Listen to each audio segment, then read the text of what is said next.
So when he ended up getting elected president, it turns out that he was elected on November 4th of 1976.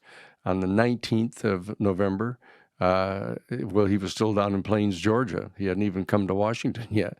That he sent word to have the head of the Central Intelligence Agency come down to Plains, Georgia, and brief him on the UFO issue.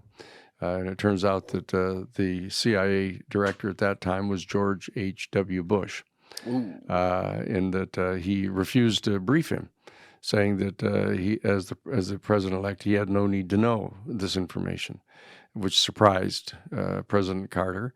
And so Carter, rather than taking on the CIA and spending a lot of newly earned political capital, just contacted the Congress and said, "What's the story here? I've been elected president. We're supposed to know about this? Can you tell me what the documents are that we've got?"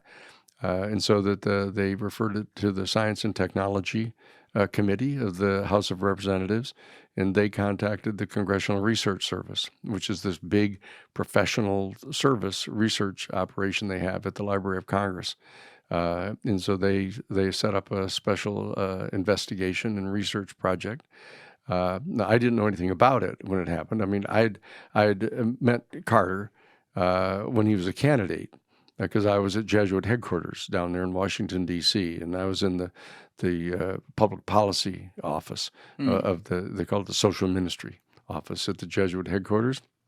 So I was responsible for helping to formulate the policies of the Jesuit order with regard to all 15 of the cabinet level positions in all 8 of the major federal agencies.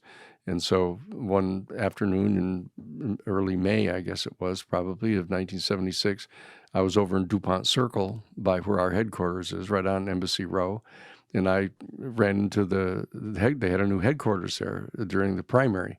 It was the Democratic Party primary, and they had the office for candidate Jimmy Carter. So I just popped in and said, "Look at." I told him who I was, and it turns out that Stu Eisenstadt was there. Stuart Eisenstadt was his director of public policy for his campaign. So we sat down and had a long conversation, and we set up a meeting for candidate Jimmy Carter to come and meet with the heads of all 54 of the major religious denominations that had headquarters in Washington, D.C. And so our office coordinated that, our Jesuit headquarters coordinated that.